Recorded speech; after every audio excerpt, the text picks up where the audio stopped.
There was an interesting story yesterday in the Times of Israel where there was some guy being pressured to change his story on Iranian missiles because the prediction market bettors were going to kill him.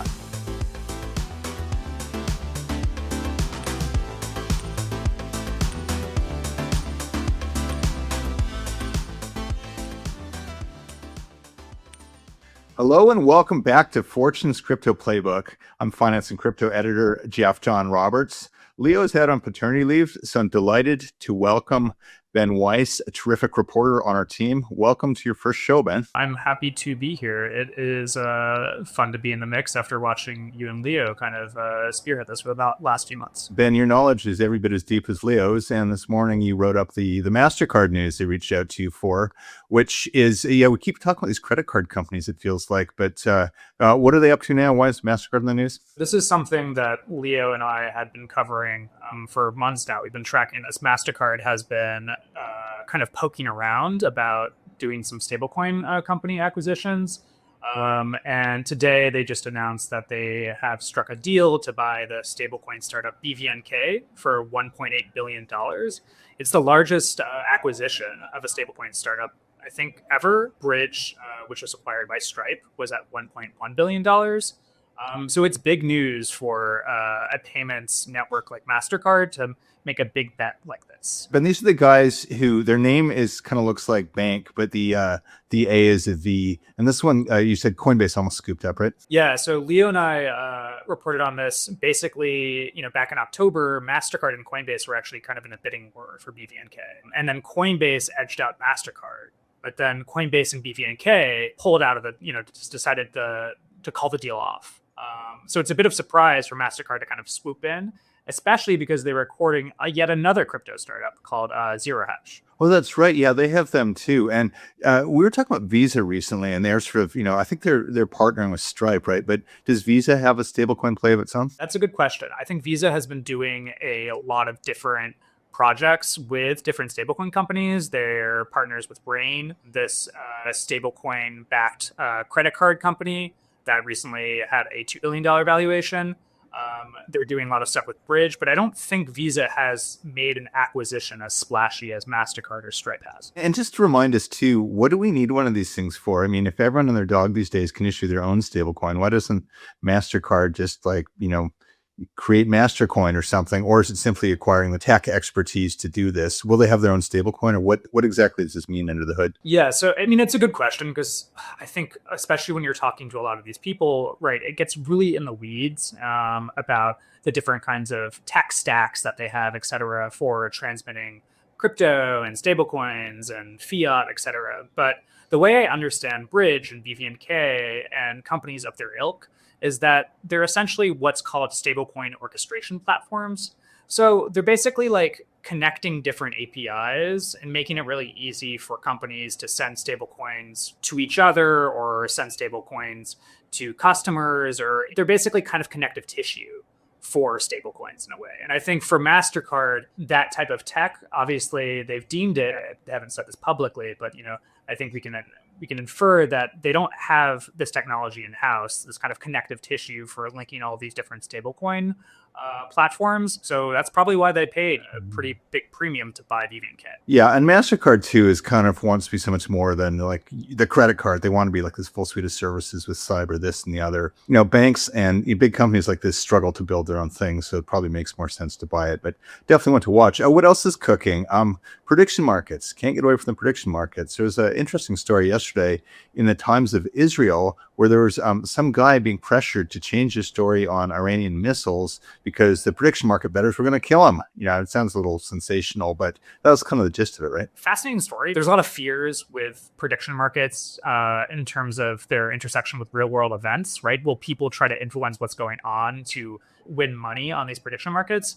And what we were seeing is basically there was this journalist for the Times of Israel. He wrote up a very quick story about how there was an Iranian missile strike outside of this town.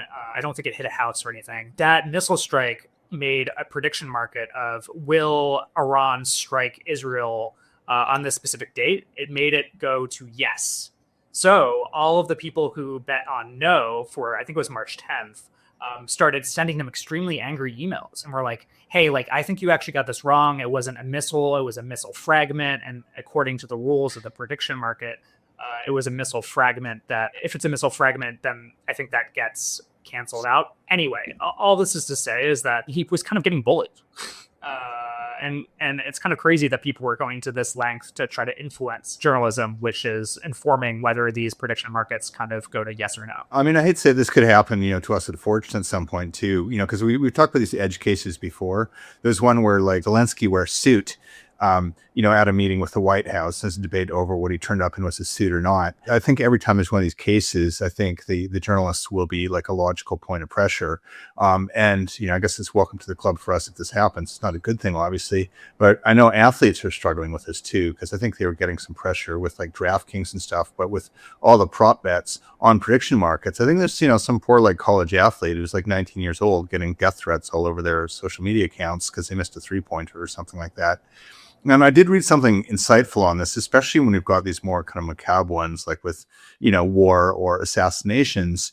And someone's making the point, the prediction markets have to clean up their own house, or the government is going to come in like a ton of bricks and do it for them. Because, it's the same thing with the, LA wildfires out where I live last year. They're talking about arson markets. You're going to bet when the fire goes out. You can sort of see what sort of incentive they have.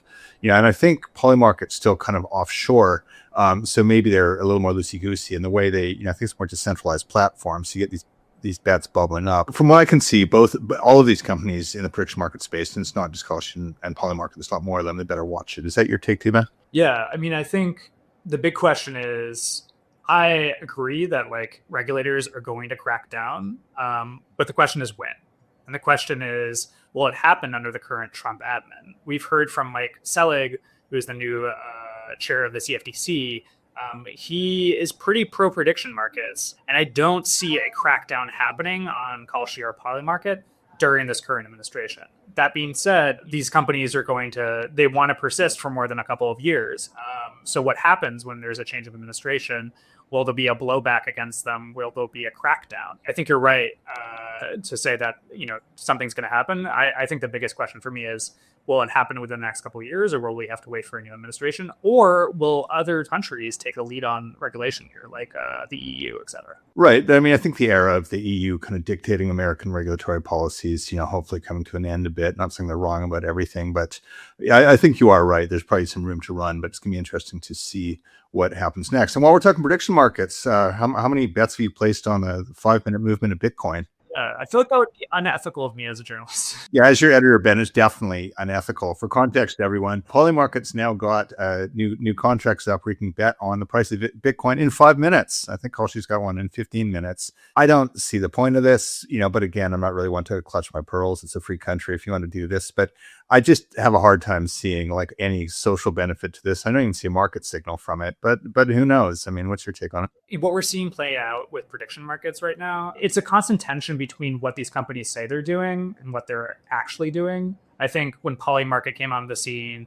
especially with Polymarket, there's a lot of discussion about how Polymarket and prediction markets are truth machines and how they can help people better understand the world, better predict events. And I think that's true to some extent, right? We've seen this with elections. We've seen this in some other different scenarios where, wisdom of the crowd can lead to accurate kind of forecasts. But also there's, the other pushback was, well, actually, these are just betting platforms. I feel like these 5-minute, 15-minute bets kind of provide evidence to that camp of people who are saying these are just betting platforms, because these are very quick dopamine rush things. Like you're just betting, will Bitcoin go up or down in the next 5 minutes? That's a yes or no. I don't know how much utility that actually provides society or what information that's giving markets. Maybe you can make some sort of argument in some ways. But I do think my take is that it's kind of more evidence for the side of people saying that these are just kind of gambling houses rather than like kind of truth machine. Yeah, I mean, I think both can be true. I mean, it's can you go in and weigh in what's a worthy market signal or not? But, to the degree I have a concern, it's, I think people are always going to bet. I'm not a gambler myself, but I remember a roommate I had, an older guy, he was a waiter, and he had his bookie. He'd just call his bookie every Saturday. You can ban gambling, but then people will just find illegal outlets to do it. But I do think having this thing in your pocket, casino in the pocket of every like 17-year-old guy is maybe not the most constructive thing, but I suppose this will sort itself out. We're the crypto publication, not the morality police, but something to watch, I think. Actually, Jeff, this is a story.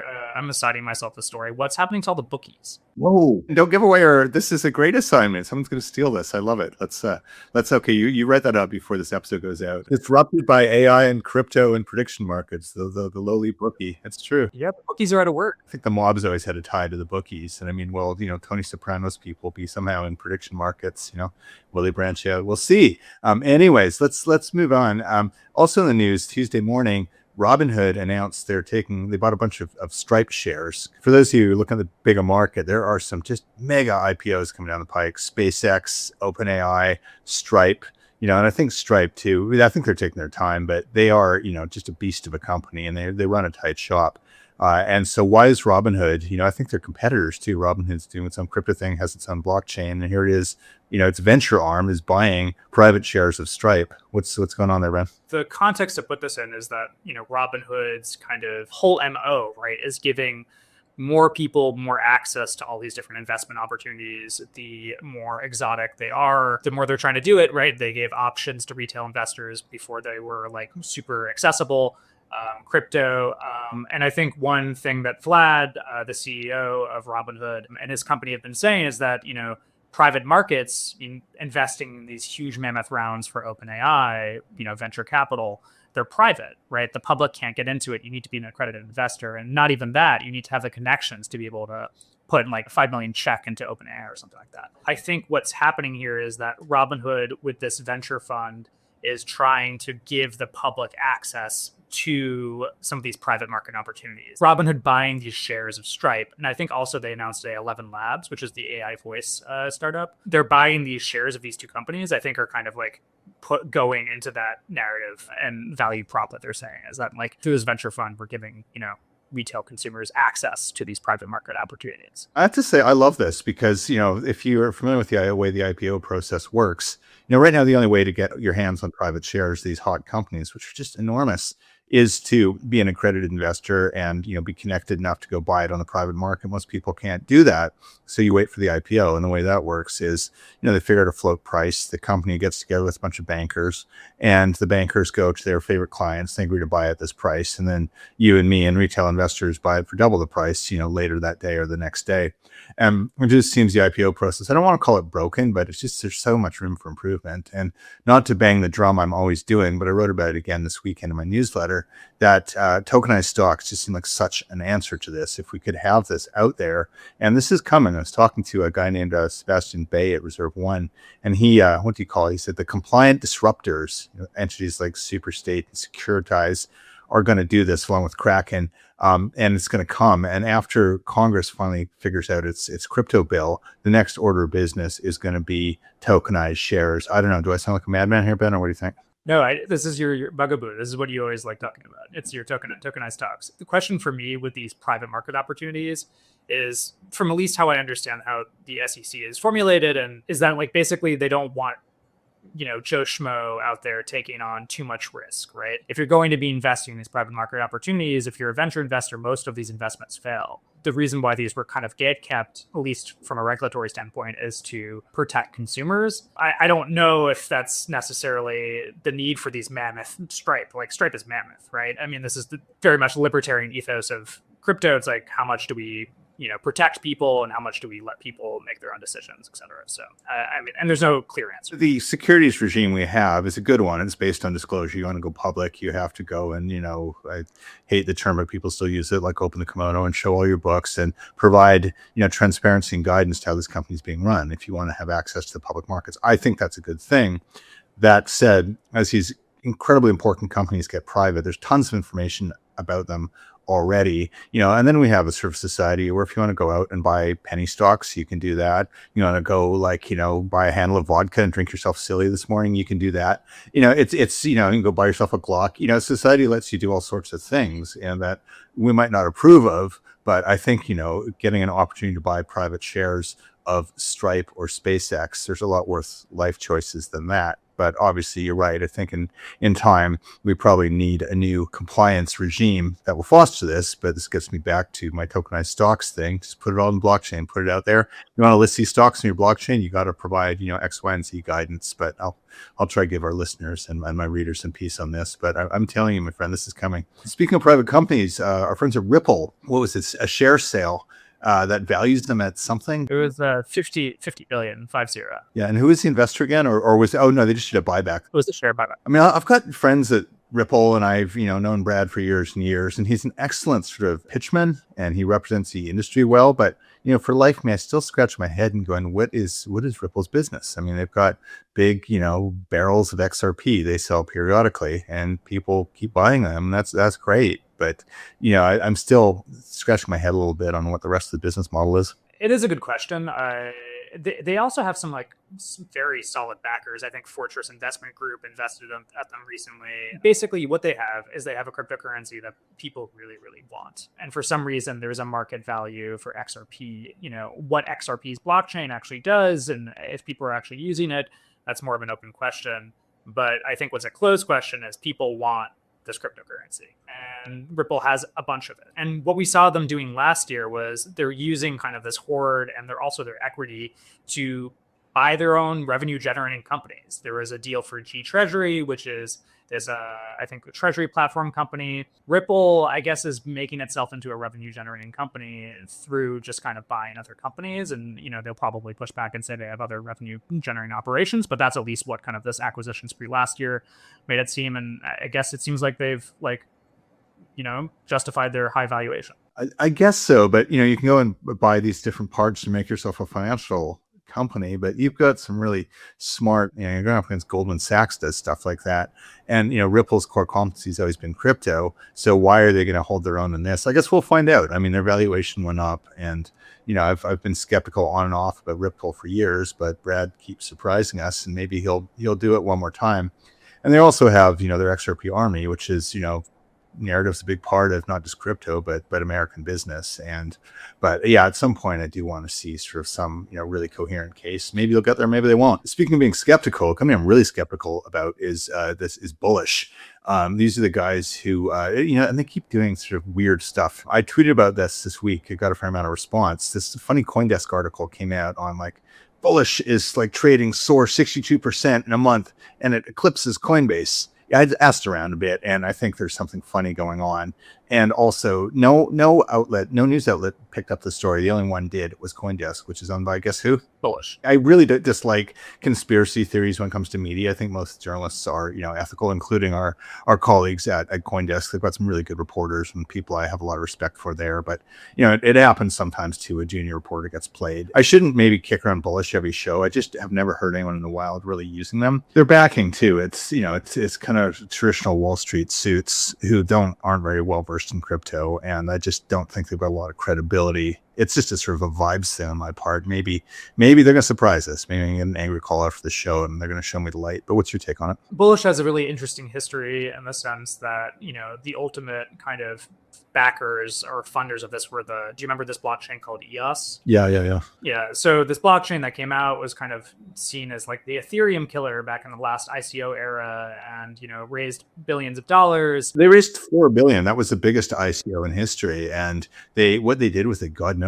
I think they did some sort of settlement with the SEC, but the people who did this still kept a lot of that money, and then they went ahead and bought this crypto exchange, Bullish, and then they bought CoinDesk and they went public. I think with Bullish, they're publicly traded now, so that if they're stating revenue figures, right, they have to be audible in some sort of way. I think the question is for me when I saw that story is how are we calculating revenue, and what does revenue mean? And because I think you can say these things publicly, but I think every firm, I don't think the SEC is stipulating if you're a crypto exchange, this is how you're supposed to report revenue and transaction revenue, et cetera. So what I heard from a source is this might include wash trading or non-conventional metrics. I'm not sure of that, but it just something seems fishy here. But once again, let's, for now give both Bullish the benefit of the doubt. But I think that's definitely one we'll be looking into before long. And you're right. The nice thing about public companies, they have to tell you this stuff, which, goes back to earlier conversation on the current SEC compliance regime is a good thing because, it's a lot harder to con people because you have to share so much information. What's left? Your friends, the Trumps, are having a dinner or lunch this time, right? What's going on there? It's the second type of Trump Memecoin event. And so last year they did this widely publicized dinner where the top holders of Trump's Memecoin, hashtag symbol Trump, went to this golf club, or this, I think it was a country club, whatever. It was owned by Trump, this private club outside of DC, and had dinner there. And now they're doing it again. The top 297 holders are going to be able to go to Mar-a-Lago down in Florida for a full day conference, not just dinner. And if you're, one of the top holders, I think it's like top 30, then you get to have a special VIP event with potentially President Trump. And President Trump is promised to be at this event. However, a White House official told me he is not confirmed for this event, and that the best way to understand these claims are claims that he'll attempt. Right. Okay. But maybe he will. That's fine. So this time, the last one's in DC.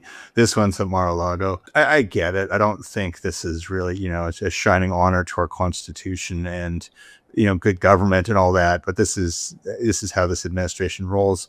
And I can understand people buying the token to get access to the president. That's a good guy to get access to. The question I have is, okay, if you're like, Trump meme coin holder number, I don't know, 1, 2, 3, even maybe number 7, that should get you some sway. But if you're like number 173, doesn't it feel a bit thirsty? Like, are you really going to get anything out of this? It's just, well, you get access to the event. That's what you get. Then access to the event, apparently there's going to be 18 big speakers there, but they don't say who's going to be there. So, right. And you're going to be put in a pen with 300 other people to go watch a couple speakers. And if you're really lucky, a drive-by from the president who may wave a hand at you, and you're seeing this big bag of meme coins. Again, I don't, this isn't my world. I don't roll that way. But, if anyone out there has got a Trump meme coin bag and you're showing up at one of these things, give Ben a call. Yeah, please do it.